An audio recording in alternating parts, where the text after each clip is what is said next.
Bonjour à tous et bienvenue au webinaire Kit de survie pour la didactique en ligne.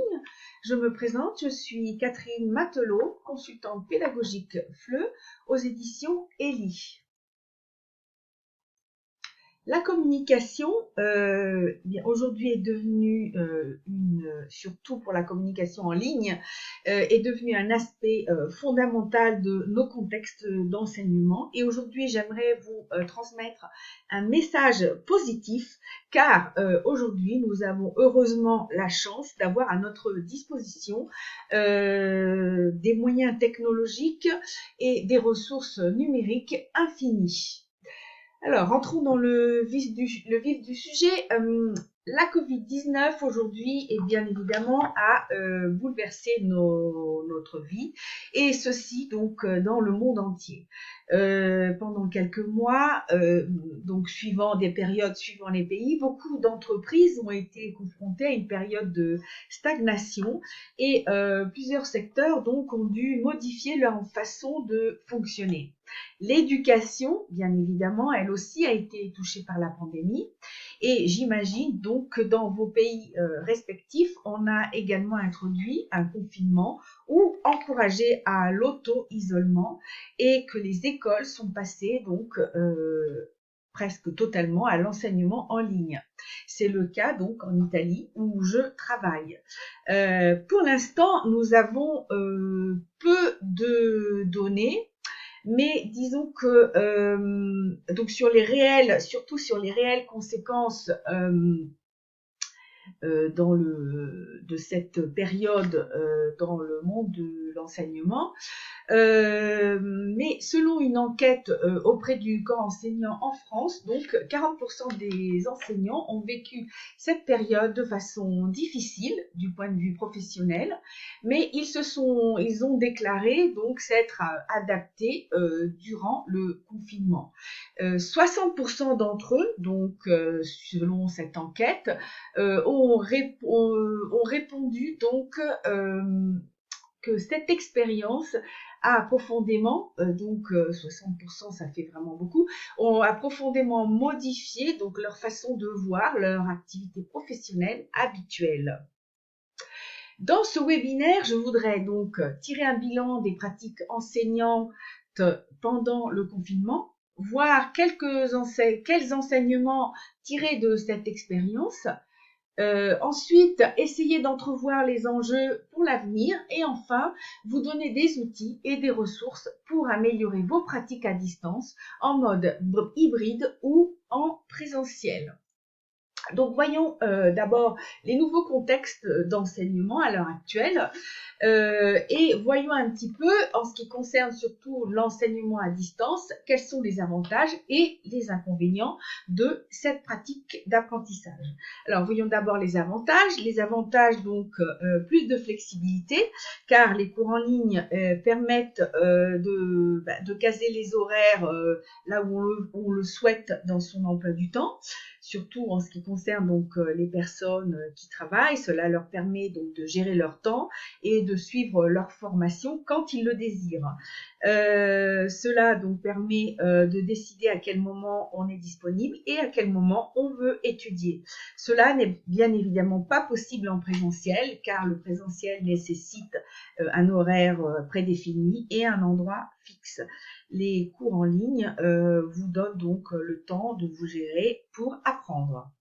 Ceci, bien évidemment, quand il s'agit d'un public adulte.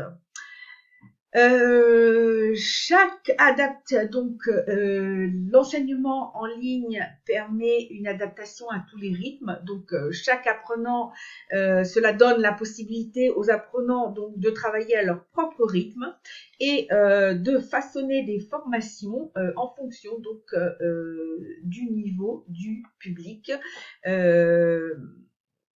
La formation en ligne, de ce point de vue-là, permet vraiment d'adapter plus facilement aux nécessités des apprenants le parcours d'apprentissage. Donc, cela est plus pratique car l'enseignement à distance, contrairement à l'enseignement en présentiel, permet des formations en temps et lieu asynchrone. Nous reviendrons sur cet aspect plus tard. Donc les apprenants n'ont plus besoin de se déplacer, de se conformer à des horaires. On se forme donc où on veut et quand on veut. En fait, il suffit d'avoir une connexion Internet, un ordinateur, une tablette ou éventuellement un téléphone portable.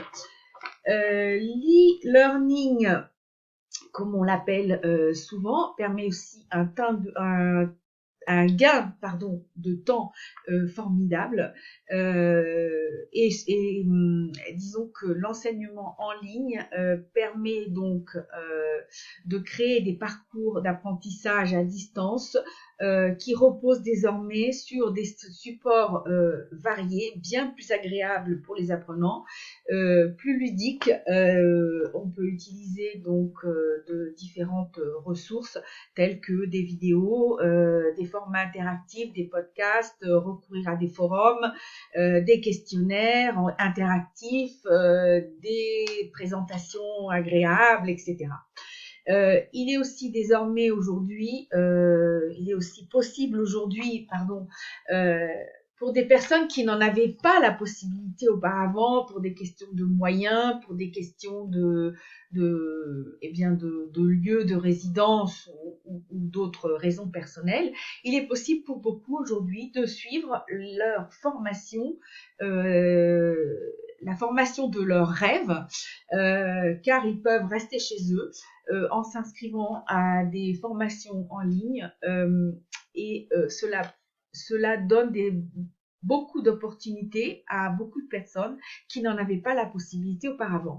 Les inconvénients, bien entendu, moins d'interaction, car l'enseignement en ligne, bien évidemment, peut donner peut faire connaître, faire éprouver aux apprenants une sensation donc d'abandon, d'isolement, parce que souvent on a l'impression d'être un peu seul devant son ordinateur, sans pouvoir trop interagir avec l'enseignant et avec les autres éventuellement participants. Mais en fait, grâce aux technologies aujourd'hui, il est possible donc pour les apprenants de s'engager plus activement avec des enseignants ou d'autres étudiants en utilisant des outils tels que la visioconférence, les médias sociaux et les forums de discussion. Un autre inconvénient peut être donc un petit peu le côté santé, car le temps passé devant son écran peut porter problème, peut entraîner à de la fatigue visuelle, peut entraîner donc à de mauvaises postures ou d'autres problèmes physiques donc qui peuvent assez rarement affecter l'apprenant. Un autre aspect négatif est bien évidemment que l'apprenant est moins engagé, donc ceci surtout on s'en aperçoit dans les publics plus jeunes. Car les jeunes apprenants ont plus de problèmes à s'auto-gérer, à s'auto-discipliner. Ils seront donc moins motivés pour terminer leur formation en ligne. Parce que bien évidemment il n'y a pas la présence donc physique de l'enseignant pour les motiver, pour les inciter à participer et donc répondre aux questions et partager leur travail. À ce propos, surtout donc pour ce qui concerne un contexte d'enseignement en ligne pour des adultes, j'aimerais ici donc partager avec vous le témoignage d'une collègue. Donc je vous laisse découvrir son expérience et sa façon donc d'enseigner. Bonjour Nathalie. Donc je vous introduis pour mes petites capsules vidéo donc qui vont se trouver donc à l'intérieur de notre webinaire le kit de survie pour la rentrée en classe. Donc vous êtes Nathalie Chazot, enseignante de FLE. Et je vous laisse la parole pour vous présenter donc en quelques mots.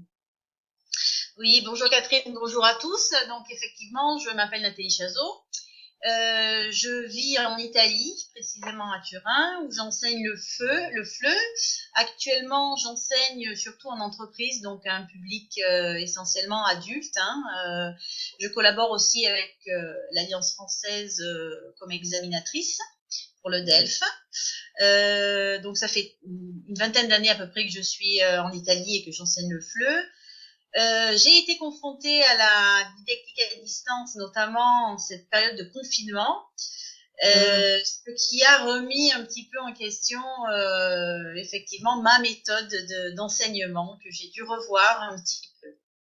Alors, donc l'enseignement à distance, comme vous dites pendant le confinement, est-ce que ça a rendu votre métier plus ou moins stimulant et surtout donc pourquoi? Oui, très stimulant, je dirais, parce que c'était un nouveau défi. J'ai dû un petit peu réorganiser tous mes cours puisque mes étudiants étaient chez eux. Donc la plupart d'entre eux n'avaient plus de support, n'avaient plus de livres. Donc j'ai dû recréer un petit peu tous mes cours. C'est-à-dire que j'ai dû en amont leur envoyer du matériel, leur envoyer des questionnaires pour faire un petit peu de compréhension orale. Donc c'est eux qui en amont faisaient la compréhension orale. À travers le questionnaire, il y avait évidemment aussi de la compréhension écrite. Et à la fin donc de ce questionnaire, je leur posais toujours une petite question qui amenait le point de grammaire en fait, à développer. Inductif, disons, Voilà, tout à fait. Ouais. Et donc il y avait un partage des documents, un partage, une fiche, après un compte rendu que vous partagiez avec vos élèves. Tout à fait. Donc en amont ce questionnaire, pendant le cours une fiche de grammaire ciblée avec des exercices, et à la fin du cours un compte rendu avec le lexique, les points importants à retenir, les exercices à faire, les points à développer, de la production écrite à faire aussi en autonomie. Donc j'ai réussi quand même, je dirais, en travaillant un petit peu à affronter toutes les compétences, compréhension écrite, compréhension orale, production écrite, production orale. Voilà, donc même en didactique à distance, on réussit quand même à affronter les 4 compétences. Ok. Et préconiseriez-vous par contre un enseignement mixte, c'est-à-dire à distance et en présentiel? Et donc, selon vous, quels sont les aspects, surtout, disons, positifs d'un enseignement hybride? Oui, un enseignement hybride serait intéressant, surtout pour les personnes qui peut-être n'ont pas beaucoup de temps, n'ont pas la possibilité de se déplacer souvent. Effectivement, la personne peut travailler aussi en autonomie, donc tout ce qui est à distance, c'est autonome, c'est plus personnel. Et ce qui est en présentiel, après, donc, il y a un contact un peu plus physique, effectivement, avec l'apprenant. Mais ça pourrait être une bonne solution. Et est-ce que vous avez remarqué dans les cours à distance plus de concentration par rapport à vos apprenants? Vous avez décidé de faire des cours plus courts, moins longs, disons, en tant que de temps, en matière de temps, ou pas? Oui, absolument. Alors en présentiel, les cours étaient de 1h30. Donc on a pensé que en didactique à distance, 1h30 sur l'ordinateur, c'était peut-être difficile pour certaines personnes, surtout pour les adultes qui ont après un travail à suivre. Donc on a préféré faire un peu plus de cours, mais d'1 heure. Donc on faisait des cours d'1 heure. Et effectivement, j'ai remarqué que les étudiants étaient beaucoup plus présents et beaucoup plus attentifs. Parce qu'il faut quand même se concentrer pour poursuivre. Et effectivement, je les ai trouvés plus présents. Parfait. Et donc en ce qui concerne donc le travail de préparation des cours, je pense qu'évidemment tout ça porte plus de travail pour l'enseignant, pardon. Ça demande plus de travail de préparation. Mais alors, quelles sont vos méthodes, par contre, pour animer un petit peu la classe? C'est-à-dire, est-ce que vous avez des astuces, des choses qui marchent bien avec vos étudiants, donc pour les cours justement à distance, parce que c'est pour animer un petit peu les groupes, quoi. Tout à fait. Oui, alors à distance, bon, ben, aujourd'hui avec la connexion internet, on a la possibilité d'avoir beaucoup de supports. Hein. On a aussi aujourd'hui des éditeurs qui proposent beaucoup de matériel numérique. Hein. Et puis en ce qui concerne tout ce qui est production orale, contact, on peut toujours quand même faire les jeux de rôle. On a quand même beaucoup de possibilités. On a quand même beaucoup de possibilités. Et est-ce que, à votre avis, une dernière question, est-ce que, à votre avis, cela a été un plus pour apprendre à vos apprenants à travailler en autonomie? Oui, je dirais oui, parce qu'ils étaient un peu plus obligés de se préparer, hein, parce qu'il y avait un travail à faire en amont. Donc, ils étaient obligés de se préparer avant, ils étaient obligés de se concentrer pendant le cours, et après, automatiquement, bon, ben, avec le compte rendu, ils pouvaient de façon autonome revoir un peu tout ce que nous avions étudié pendant le cours. Donc, en conclusion, on peut dire que, en fait, la didactique à distance, ben, c'est positif. Tout à fait. Je vous dirais même mieux. Mes étudiants aujourd'hui m'ont demandé de continuer jusqu'à la fin de l'année la didactique à distance. Donc je continue comme ça pour l'instant. Parfait. Ben, Nathalie, merci beaucoup. Et puis, bonne continuation et bon fleu. Merci. Merci. Bon fleu à tous. Donc, nous remercions Nathalie pour son témoignage. Nathalie qui enseigne surtout donc dans un contexte d'enseignement avec des adultes. Passons maintenant à l'émergence donc de l'apprentissage en ligne. Donc pour l'apprentissage en ligne, d'abord, il est important d'utiliser les bons outils, car pour imiter les aspects sociaux d'une classe traditionnelle, il est préférable donc d'utiliser des outils tels que par exemple des tableaux de messagerie, des groupes Facebook. Cela donne l'impression aux élèves qui ne regardent pas seulement un babillard vide, mais qui parlent à des personnes réelles. Et bien sûr, cela ne remplace pas les pairs de classe. Et donc, comment encourager la collaboration entre pairs? Dans une classe traditionnelle, bien évidemment, les apprenants apprennent à apprendre les uns avec les autres, en travaillant en collaboration et en résoudant donc les problèmes ensemble. Ils sont d'habitude donc encouragés par l'enseignant à faire des travaux en collaboration. En ligne, donc ceci est plus difficile car il est difficile d'imiter donc la vie réelle dans une classe virtuelle.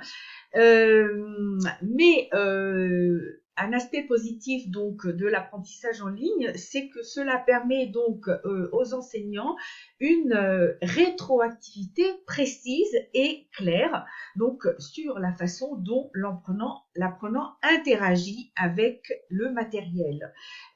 Car souvent aujourd'hui les plateformes d'enseignement à distance que l'on utilise permettent donc de créer des classes virtuelles, de créer des groupes, à travers lesquels il est possible donc en cliquant simplement sur une icône donc de voir les devoirs qui ont été faits, de vérifier les progrès ou voir les difficultés qu'éprouve chacun de vos élèves. Cette combinaison de contenu personnalisé donc et de gestion des ressources permettra aux enseignants de diriger nos salles de classe vers l'avenir.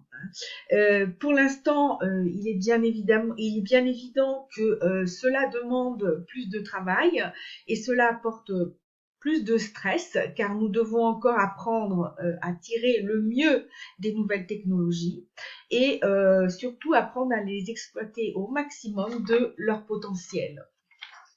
Jusqu'à il y a très peu de temps, en fait, les enseignants n'avaient pas encore découvert tout le potentiel des manuels numériques. Dans l'urgence, ils ont dû le faire et en fait, je suis convaincue qu'un retour en arrière est fort peu probable et que les enseignants, dans un contexte d'enseignement en ligne ou hybride, apprendront toujours mieux, vous apprendrez toujours mieux, donc à gérer au mieux les ressources et d'apprécier de plus en plus tout le potentiel du numérique. Les enjeux pour l'avenir. Décréter que la formation à distance est la solution donc pour assurer la continuité pédagogique peut paraître un triomphe après des années donc d'ostracisme et de résistance à son égard, mais il est fondamental que nous soyons tous correctement préparés, formés à cette façon d'enseignant. Donc, quels sont les enjeux spécifiques ? Surtout, ne pas se focaliser seulement sur la continuité pédagogique, mais prendre en compte la continuité éducative. La continuité, alors comment faire ? La continuité didactique vise à permettre à chaque élève, donc bien évidemment, de poursuivre son apprentissage sans rupture pénalisante entre la fin de l'année scolaire. Ici, je me pose surtout dans un contexte plus scolaire. Je répète, sans rupture pénalisante entre la fin de l'année scolaire et la suivante. La continuité éducative, par contre, doit chercher la cohérence dans l'intervention éducative. L'articulation entre projet et programme, le travail en équipe pluridisciplinaire ou du moins donc les complémentarités entre acteurs, notamment dans le cas qui nous occupe. La relation, par exemple, avec les parents est importante, surtout en ce qui concerne un public de jeunes apprenants, dans des conditions donc d'école à la maison qui sont souvent pesantes. Donc cultiver, deuxième aspect, cultiver l'e-présence, donc la proximité autrement. Dans l'échange entre hors ligne et en ligne, l'empathie pour se connecter aux autres à distance est indispensable pour faire preuve de présence ou de coprésence. L'interpersonnel a un rôle à jouer plus fort et suscite donc l'utilisation des formes de participation active rendues possibles par toutes sortes de médias sociaux et d'applications. Se pose crucialement donc la question de l'interaction entre enseignants, apprenants et parents. L'éducation n'est pas une simple transmission. Les relations, les émotions et les interactions jouent un rôle essentiel pour mémoriser, chercher et oser créer et s'exprimer. Faire montre donc de compassion et d'empathie à distance, c'est possible donc de plusieurs manières. En comprenant donc le fait que les indices visuels et oraux habituels qui indiquent la détresse Le désintérêt ou la compréhension sont peu visibles par le recours aux médias sociaux et leur stratégie de coprésence et de proximité, comme par exemple les likes, les émoticônes ou les lives. Hein. L'éducation, il faut quand même... L'éducation n'est pas une technologie, mais elle n'est pas incompatible avec elle. Donc il ne s'agit pas de répliquer exactement ce que l'on fait en présentiel, mais d'adopter une pédagogie donc appuyée sur des outils flexibles, dynamiques et multimédia qui permettent donc une pédagogie active et différenciée à la fois par l'entremise d'applications qui invitent au jeu, défis ou autres simulations. Donc, des outils comme Quizlet, alors je vous l'ai écrit ici en bas de la diapo, je vous ai écrit les noms des applications, des TIS que je vais citer ici. Donc, des outils comme Quizlet permettent de créer des activités ludiques pour l'apprentissage. Infogrames, par exemple, aide à créer des cartes interactives. Padlet suscite l'expression via des murs numériques. Bcast facilite des sondages et votes en ligne. Genially invite à créer des contenus animés et même des jeux sérieux. La situation actuelle nous amène à réfléchir donc et à penser, à trouver un équilibre donc entre interface humaine et interface numérique, afin que l'enseignement à distance et en présence deviennent des espaces conjoints et non disjoints.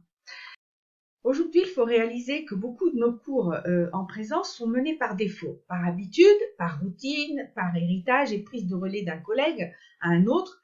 Nous sommes souvent pressés par les programmes et en fait, c'est une forme d'inertie et de reproduction sur laquelle il faut s'interroger au regard donc de la pratique en ligne. En ligne, il faut donc aller à l'essentiel et utiliser la réflexivité dans le design donc des cours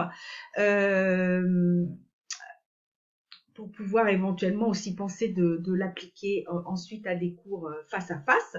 Les blogs peuvent être utiles, plus utiles que les mails, surtout si les étudiants sont invités à y contribuer. Cela est plus motivant. Laisser le temps aux conversations donc de se développer en asynchrone pour obtenir donc une réelle participation.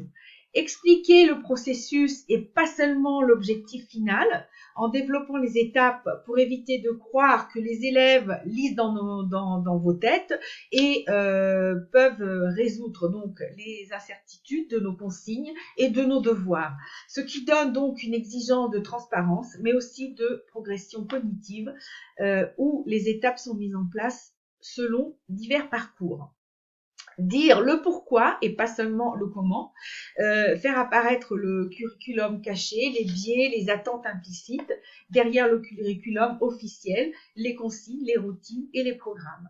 L'e-learning permet donc d'enseigner différemment, de varier ses pratiques, d'écouter autrement, avec une attention donc différente à l'autre. Il ne sonne pas le glas de l'éducation, mais annonce plutôt une augmentation de l'intelligence collective et l'e-learning peut être conçu comme un moyen abordable et équitable de la transmission du savoir. Je voudrais maintenant partager avec vous une interview qui a été enregistrée en septembre sur la didactique à distance dans un contexte donc scolaire avec des jeunes et grands adolescents. Bonjour Maria Luigia, comment allez-vous? Très bien Catherine, et vous? Bien, bien, merci. Alors, je vous présente, vous êtes Maria Luigia Bizzarri, enseignante de FLE dans un contexte scolaire en Italie. Vous enseignez depuis de nombreuses années et vous enseignez surtout à des adolescents, disons de 14 à 18, 19 ans. Voilà, des grands adolescents, presque des adultes, disons. Alors, je vous laisse la parole pour vous présenter et nous dire un petit peu nous raconter un petit peu votre expérience professionnelle, votre formation. Eh bien, alors bonjour à tout le monde, bienvenue. Et donc, je suis Maria Luigia Bizzarri et j'enseigne depuis 30 ans. Donc, ça fait vraiment beaucoup. J'ai commencé dans un lycée classique qui après est devenu un lycée linguistique. Et en plus, je suis responsable régionale d'un projet qui s'appelle eTwinning, qui fait partie d'Erasmus. Et effectivement, c'est une plateforme qui réunit 800 000 professeurs de toute l'Europe et même outre l'Europe, et qui effectivement permet de réaliser des projets Erasmus. Et moi, je viens de gagner un projet qui nous amènera jusqu'à la Polynésie française. Donc, vous avez de la chance. Oui, vraiment, c'est un honneur, même en Belgique, en France et en Finlande. Mais on espère effectivement que ce sera possible. Sinon, on travaillera en DAD, comme on dit, en didactique à distance, et on fera des projets par Internet. Et puis, j'enseigne aussi à l'université. Je vais commencer mes cours à des maîtres qui veulent enseigner le français, et donc c'est déjà quelque chose d'intéressant. Et dans mon lycée, c'est une section ESABAC, c'est-à-dire un lycée où il y a les doubles diplômes, les diplômes italiens, mais aussi le baccalauréat français. Et donc c'est vraiment très intéressant, et les élèves sont motivés et impliqués. Et bien. Et donc, votre expérience ces derniers temps, comme beaucoup d'entre nous, beaucoup de nos collègues, vous ont amené donc à devoir enseigner à distance et donc vous habituer en fait à une autre façon d'enseigner. Donc l'enseignement à distance, donc pendant le confinement, mais aussi après. Alors j'aimerais savoir si en fait ça a rendu votre métier plus stimulant. Si donc, quels en sont les aspects positifs et surtout pourquoi? Alors, avant tout, oui, au début, on était obligé à faire cet enseignement à distance parce que on était vraiment dans une situation d'incertitude, de peur. Mais l'Italie, justement, a commencé immédiatement, et déjà le 5-6 mars, nous étions en modalité DAD, comme on l'appelle, donc didactique à distance. Oui. Et le début a été un peu dur parce que effectivement, pour nous, c'était un peu nouveau complètement la leçon. Mais après, on s'est habitué, et les élèves ont apprécié justement cette vie, effectivement, qui continuait, même si dans un écran, derrière un écran, mais on avait la possibilité d'être tous ensemble, de se voir tous ensemble comme un groupe classe, et on a trouvé immédiatement des aspects positifs parce que justement les élèves continuaient à vivre leur vie scolaire et les camarades de classe. Vous me disiez que vous aviez recueilli le témoignage de vos élèves aujourd'hui, qui vous ont raconté que donc tout ça avait été positif.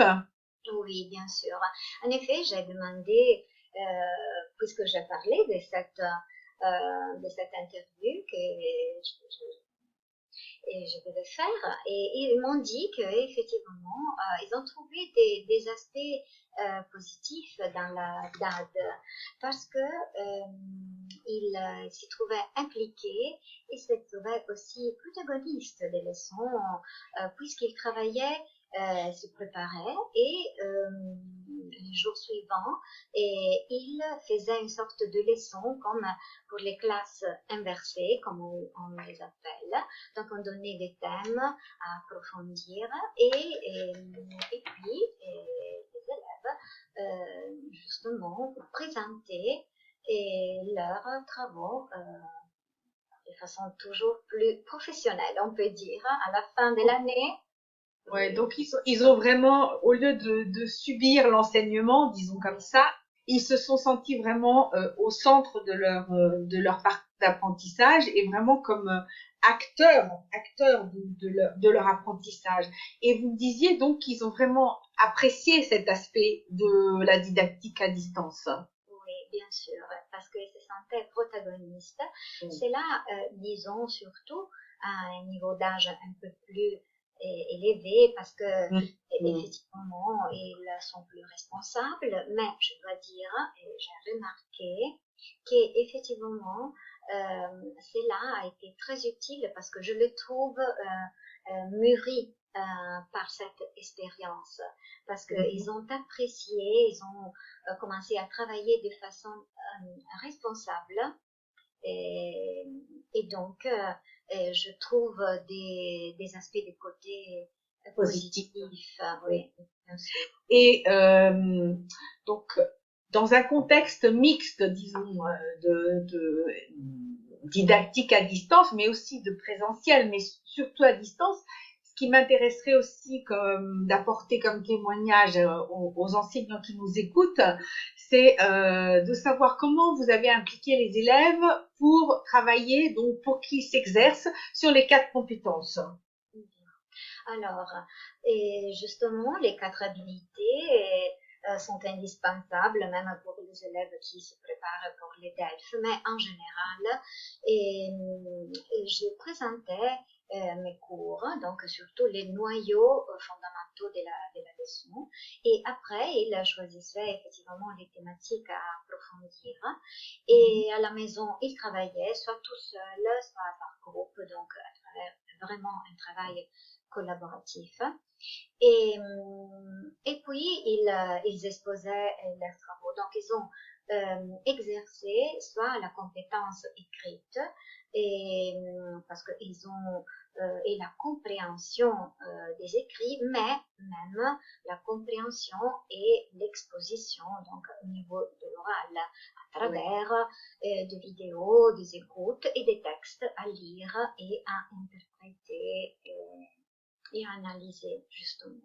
Puis l'aspect créatif, par exemple, était toujours présent parce que à partir de certains thèmes, chacun donnait son point de vue, sa personnalité, justement, soit dans la présentation, soit dans la phase écrite. Et par exemple, j'ai donné un texte vu par ma fenêtre, dans laquelle il devait prendre une photo et puis décrire non seulement le contexte tout autour, mais aussi les émotions qui est donc un passage, je dirais, fondamental dans cette situation que nous avons vécue, où justement la peur, pour exorciser la peur, pour parler tous ensemble de ça, favoriser justement. Ça a favorisé certains élèves qui éventuellement dans un contexte en présentiel restaient toujours un petit peu à l'arrière aussi. Hein? Oui. Ça c'est sûr, parce que j'ai remarqué par exemple des élèves que avaient des difficultés, étaient timides et au contraire devant l'écran ils se sentaient libres de parler, plus sûr, et tout cela a fortifié un peu leur maîtrise, disons leur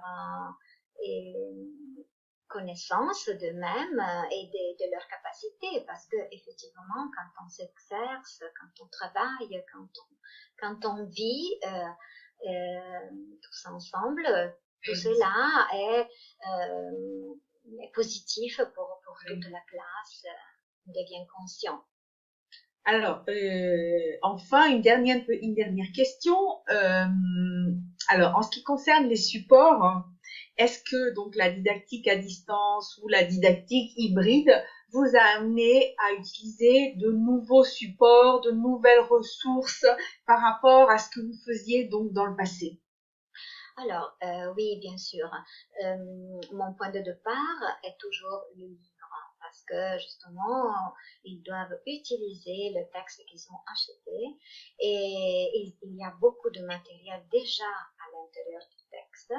Mais effectivement, chacun allait chercher, et moi je donnais aussi des liens particulièrement intéressants, et pour approfondir les thématiques en question, parce que justement, il y a beaucoup de matériel en ligne.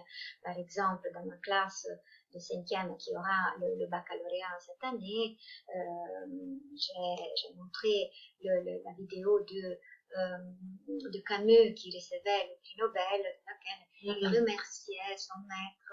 Et vraiment, c'est un texte littéraire, mais aussi au niveau humain, je crois, unique, parce que c'est vraiment dire merci avec le N majuscule. Oui. Écoutez, Maria Luigia, je vous remercie beaucoup donc pour votre disponibilité, tout d'abord, pour votre expérience, pour le témoignage que vous nous avez amené aujourd'hui. Et donc, je vous souhaite une bonne continuation avec vos élèves et bon fleu donc à tous. Merci beaucoup et au revoir à tous. Donc, nous remercions Maria Luigia pour son témoignage et nous passons maintenant donc et nous allons voir comment améliorer donc nos pratiques d'enseignement à distance. Donc, il s'agit surtout d'améliorer prioritairement les activités asynchrones. Alors là, je fais une petite parenthèse. Donc, les activités asynchrones, en fait, ce sont les propositions de ressources pédagogiques, des exercices ou des activités que l'on donne donc aux étudiants, auxquels ils peuvent accéder quand ils veulent. Donc, ce travail peut être individuel et autonome, mais cette modalité offre donc des possibilités d'interaction, de production de contenu collaboratif par petits groupes. C'est en fait le principe donc de la classe inversée. Aussi, disons, on peut aussi, disons, dans ce contexte, utiliser donc la pratique de la classe inversée. Par contre, l'enseignement synchrone, donc dans ce cas, eh bien, l'enseignant et les étudiants se réunissent donc en temps et en heure ensemble, en temps réel, donc en ligne, au même moment et interagissent donc en temps réel avec un système donc de visioconférence ou à travers donc une classe virtuelle. Cette modalité garde donc les codes du présentiel tout en utilisant donc les atouts du numérique pour dynamiser donc la formation. Alors, je disais comment améliorer l'enseignement à distance. Eh bien, améliorer, donc il faut améliorer, comme nous l'avons vu, donc les interactions entre les élèves, améliorer l'engagement cognitif des élèves dans les activités et améliorer donc les interactions élèves-enseignants. Passons maintenant à la complémentarité distance-présence dans l'enseignement ordinaire. Avec les plus jeunes, donc les apprenants en âge du primaire ou du collège, le travail à distance, les devoirs à la maison, les activités, disons, en autonomie à la maison n'améliorent généralement pas l'apprentissage. À partir du lycée, avec un public de grands adolescents ou adultes, en fait, c'est le contraire. Donc, le travail à distance améliore l'apprentissage. Cela confirme donc les résultats qui montrent l'importance de la maîtrise des stratégies d'apprentissage. Il est important donc en complémentarité dans un contexte à distance, de proposer des ressources complémentaires car elles sont très appréciées des étudiants. Ces ressources donc peuvent renforcer la compréhension des concepts difficiles du cours, remobiliser les connaissances préalables nécessaires, renforcer l'autonomie des étudiants dans leur apprentissage, augmenter l'intérêt et la motivation pour la matière. En cas d'enseignement hybride, elles deviennent donc le cœur du cours et l'enseignant peut se consacrer à l'accompagnement donc de ces ressources à distance ou en présence.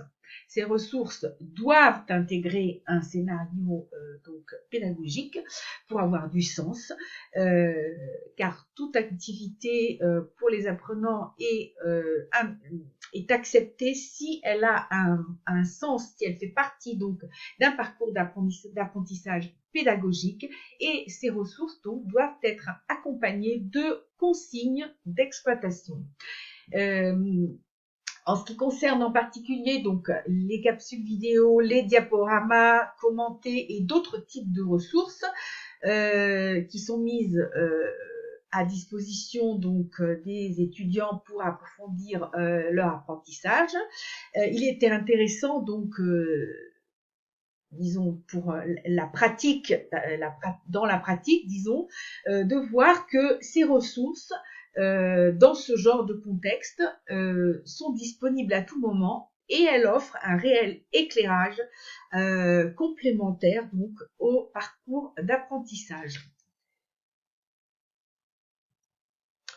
En fait, ici j'ai créé un petit schéma donc pour donc vous expliquer, vous faire comprendre qu'en fait il est important de trouver un équilibre entre donc le travail en présentiel et le travail en autonomie selon donc l'âge et surtout le niveau des apprenants. Donc plus les apprenants seront, disons, à des niveaux supérieurs et surtout plus matures, plus il sera possible de faire travailler en autonomie.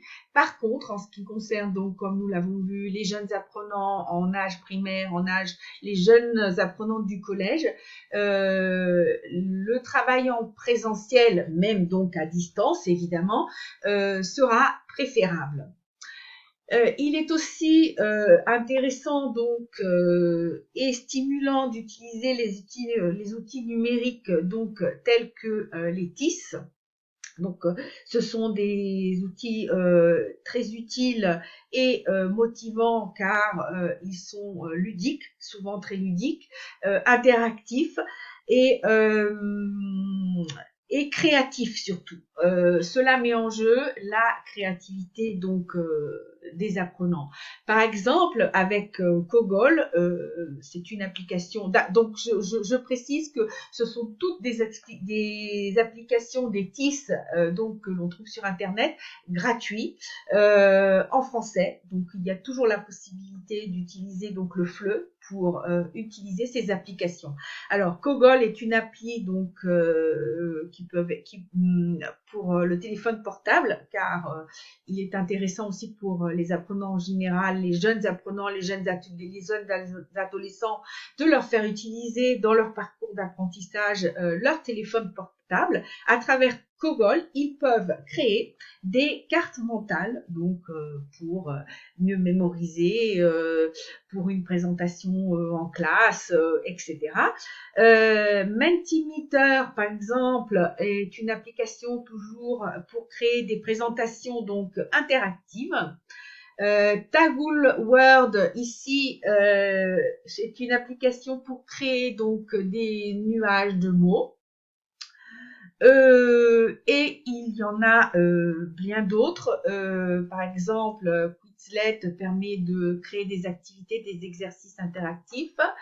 Cette application, donc Videolips, est une application qui permet comment dire, de commenter, de doubler donc des vidéos, donc de mettre de nouveaux commentaires, de nouveaux dialogues. Vous pouvez demander sur une vidéo, par exemple, à vos élèves sur une thématique particulière, une thématique lexicale particulière, de créer un nouveau dialogue sur une vidéo. Ici, par écrit, vous pouvez demander à vos élèves, c'est une application, donc c'est BD. Il y a une autre diapo après où je vous redonne donc toutes les sources donc pour aller à ces applications, pour trouver ces applications. Ici, on peut créer des bandes dessinées, par exemple, et Kahoot. Je pense que beaucoup d'entre vous connaissent Kahoot, qui permet donc de créer donc des exercices à l'intérêt de l'enseignement hybride, donc qu'on appelle aussi en anglais le blended learning, et les ingrédients donc qui sont nécessaires donc pour ce contexte d'enseignement. Donc nous allons voir déjà comment faire participer activement les étudiants en présence. Donc c'est une pratique, donc les étudiants en présence, et comment faire participer les étudiants à distance. Donc le blended learning est une pratique de plus en plus populaire en enseignement supérieur comme en entreprise. Dans ce contexte, donc, les formateurs se posent de nombreuses questions, surtout aujourd'hui, donc de plus en plus, disons, comment hybrider son cours, que proposer à distance, quels outils mobiliser pour favoriser la réussite. Alors, d'abord, faire participer activement les apprenants en présence, que ce soit donc individuellement, en réalisant par exemple un exposé, une démonstration, ou en amenant les apprenants à voter, par exemple avec des outils comme, il y en a beaucoup, hein, je vous en cite deux, Woodcap ou Plickers. Vous retrouverez les noms et les liens sur une diapo à la fin de cette présentation, ou en groupe, par du travail donc faire participer les apprenants aussi en groupe, par du travail collaboratif, par exemple en organisant donc un débat ou tout simplement une étude de cas, disons pour une présentation au public classe. Comment faire participer par contre les apprenants à distance? Eh bien, par le biais d'activités similaires au présentiel ou prenant appui sur des modalités propres à la distance, donc lecture de dossiers, rencontres d'experts ou activités donc sur le terrain, etc. Ici, j'aimerais donc introduire un aspect donc très intéressant de la didactique à distance, donc en partageant avec vous le témoignage d'une collègue, disons, qui est une experte donc de l'enseignement de la phonologie, la prononciation du FLE. Et j'ai voulu amener ce témoignage car en fait l'enseignement à distance, surtout en ce moment, est en fait un contexte parfait pour pour la thématique justement de l'enseignement de la prononciation, car il est bien évident qu'en ce moment, en présentiel, il est très difficile d'enseigner avec un masque, bien évidemment. Car dans l'enseignement de la prononciation du FLE, comme d'autres langues, il est absolument important de pouvoir voir le visage et de pouvoir voir les mouvements donc de la bouche et de la mâchoire. Donc, passons à... je vous laisse découvrir. Bonjour à toutes et tous. Je m'appelle Magali Bourreux, je suis professeure de français langue étrangère et formatrice de formateurs en didactique de l'oral et phonétique corrective à Padoue, en Italie, mais aussi depuis cette année en ligne. A priori, on pense que la prononciation est difficile à faire étudier en classe et que c'est pire quand on est en ligne. Or, je peux vous assurer que non. Après un semestre passé à enseigner le FLE en ligne à un peu tous les niveaux et un été passé à former des enseignants et des formateurs à la pratique de la phonétique corrective, j'en ai conclu que le travail en ligne et l'exploitation des technologies ont de nombreux avantages, tant pour la motivation que pour l'entraînement, autant en classe qu'en dehors de la classe pour le suivi formatif. Tout d'abord, prendre la parole, s'exprimer à l'oral, c'est un acte qui impose de s'exposer. Ça exacerbe l'émotivité et ça peut s'avérer intimidant pour nos apprenants. Or, parler une langue étrangère, et ça demande de se mettre en jeu. Alors, avec les cours en ligne, les apprenants ont la possibilité d'éteindre leur micro et de visualiser l'enseignant en grand format. Ça, ce sont 2 points fondamentaux. Ces options-là sont indispensables. Si l'on invite nos apprenants à en profiter pour s'entraîner à haute voix, ils peuvent répéter nos modèles et ils peuvent répondre à nos questions même s'ils ne sont pas interrogés directement.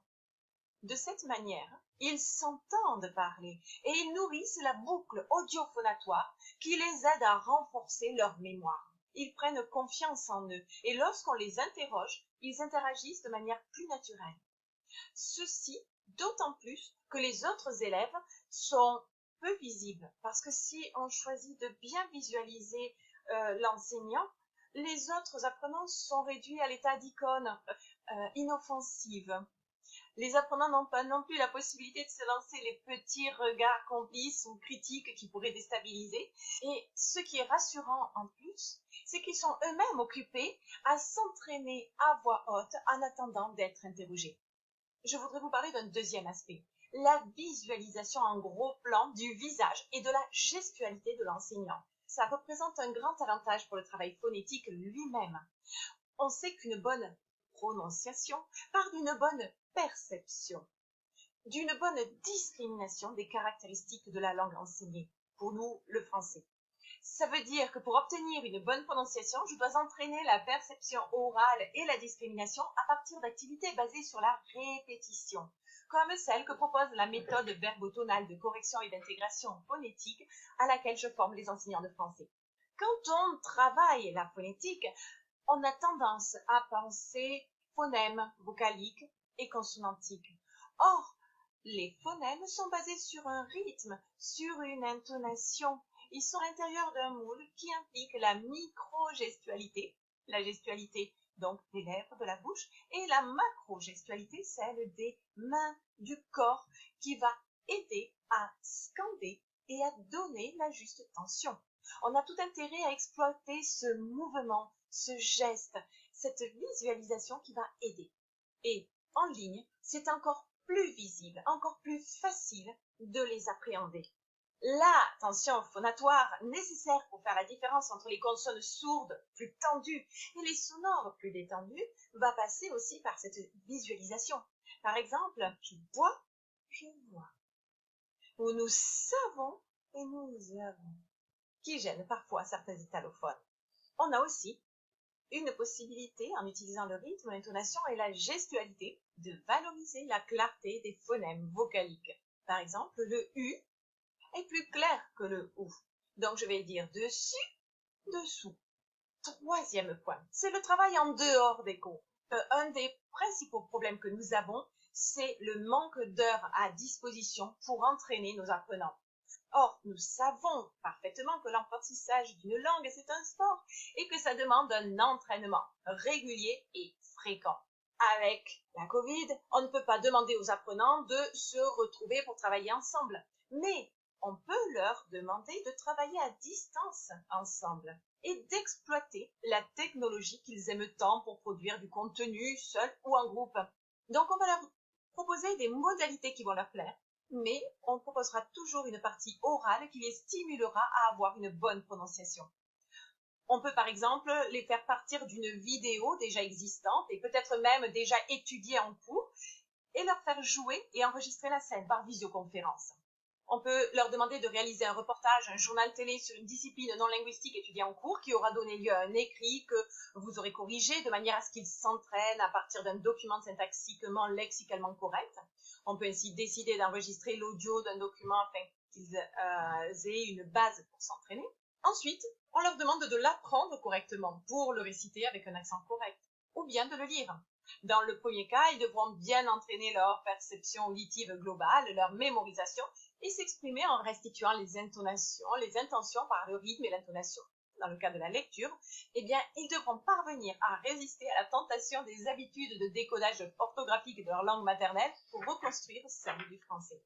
Il existe de nombreuses activités pour stimuler et améliorer la prononciation, mais l'essentiel est de travailler dans un climat de confiance et de bienveillance qui stimule l'envie et le plaisir d'apprendre. Alors, on sait que la prononciation est le fruit de dynamiques cognitives affectives complexes qui font que chacun progresse à son rythme indépendamment de ses compétences linguistiques.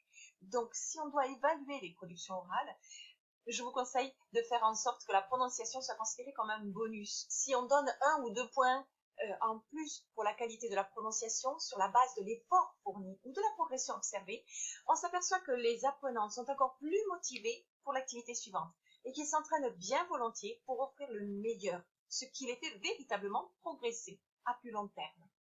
Pour vous aider, je vous propose un bon nombre de vidéos sur mon canal YouTube Bien prononcer le français pour que vous puissiez travailler la prononciation en classe et que vos apprenants puissent s'entraîner en toute autonomie. Vous y trouvez des vidéos tutoriels, des vidéos d'entraînement, des vidéos de défis et dans les commentaires, vous trouvez des pistes pédagogiques pour leur exploitation. N'hésitez pas à les commenter et à me contacter, je serai ravie de pouvoir vous aider. Eh bien, je remercie bien évidemment Magali pour son témoignage et surtout son dynamisme. Voilà. Passons maintenant donc à l'intérêt du blended learning et les ingrédients nécessaires donc pour un enseignement hybride efficace. Donc, il faut tout d'abord mettre à disposition des apprenants des outils d'aide aux apprentissages, comme par exemple des logiciels de gestion de projet, des outils pour réfléchir sur leur manière d'apprendre, des blogs ou portfolios, ou encore des indicateurs sur l'état de la participation en ligne, mettre aussi à disposition des apprenants des outils de gestion de communication et d'interaction. Il peut s'agir donc d'outils de discussion asynchrone comme des forums, ainsi que d'outils de gestion comme un calendrier, un système de rappel des échéances, etc. ou tout simplement le registre de classe numérique dans un contexte scolaire. Proposer des ressources pédagogiques sous forme multimédia. Bien des ressources, il s'agit bien évidemment de ressources audiovisuelles, photographie donc interactive, simulation, réalité augmentée, etc. Aujourd'hui, avec les téléphones portables, il y a beaucoup d'éditeurs qui donnent la possibilité donc d'avoir recours à la réalité augmentée à travers donc le portable pour avoir accès aux audios, aux ressources vidéo, etc. d'une méthode en particulier ou etc. Enfin, donc, proposer aux apprenants de réaliser des travaux sous forme donc multimédia. Par ce biais, donc l'enseignant ou le formateur demande de réaliser donc des travaux et des projets à travers des outils multimédia comme des présentations en vidéo. Ce qui va permettre aux enseignants, bien évidemment, de faire exercer les apprenants sur plusieurs compétences, ou par exemple une revue, faire une activité, une revue d'une thématique grammaticale ou lexicale sous la forme d'une carte conceptuelle interactive, donc préparée par les étudiants. Recourir à des outils de communication synchrone et de collaboration. Donc, il s'agit ici de recourir à des outils de communication écrite. Il existe beaucoup d'applications, par exemple, comme Slack ou tout autre système de chat, oral, vidéo. Par exemple, on a des plateformes comme Meet, Skype, où on peut créer des classes virtuelles à travers des plateformes comme Adobe Connect ou Zoom. Je pense que beaucoup d'entre vous désormais connaissent ce genre d'outils. Offrir aux apprenants la possibilité de commenter et d'annoter les documents. Alors souvent les formateurs ou enseignants préfèrent distribuer leurs ressources en format PDF.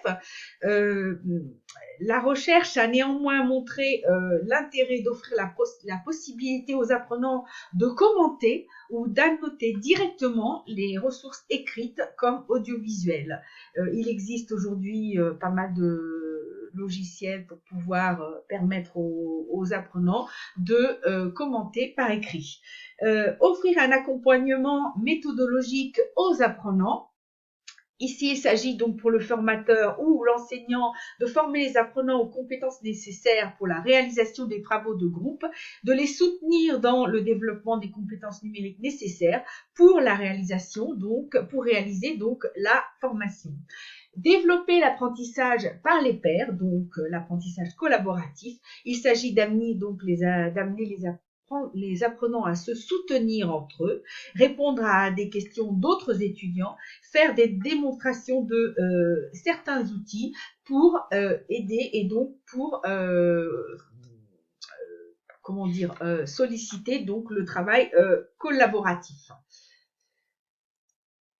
Mes conclusions, des choses positives à tirer donc de cette expérience. C'est une question, mais je pense que pour moi, du moins, c'est une affirmation aussi. Mais je dirais, restez calme et vive la technologie, vive les outils numériques. Ce sera moins pire la prochaine fois, ça va toujours s'améliorer. Aujourd'hui, on a sûrement ce qu'on peut tirer donc de positif de cette expérience, c'est qu'on a sûrement une vision plus claire de ce qui est plus précieux en présentiel. Et je vous laisse donc un petit peu sur cette réflexion. Donc on a deux hypothèses. Une bulle, continuer dans une bulle, ou préconiser donc, moi je serais plutôt pour préconiser l'amorce donc d'un changement profond.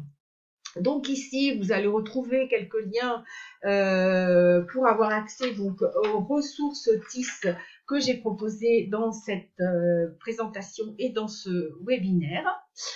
Et pour conclure, donc, je vous laisse quelques informations pratiques pour nous contacter. Donc, Eli Publishing a une page Facebook, donc Facebook page @Eli Publishing. Nous avons aussi un site www.elionline.com où vous pouvez vous inscrire pour accéder aux ressources et connaître les dates donc de nos prochains webinaires. Si vous avez des questions, vous avez des demandes, vous voulez me poser des questions directement ou poser des questions sur les ressources qui ont été apportées pendant ce webinaire, vous pouvez écrire à l'adresse mail international@elionline.com. elionline.com, excusez-moi, j'ai oublié de mettre .com. Je vous remercie et pour votre attention tout d'abord et je vous souhaite bon FLE.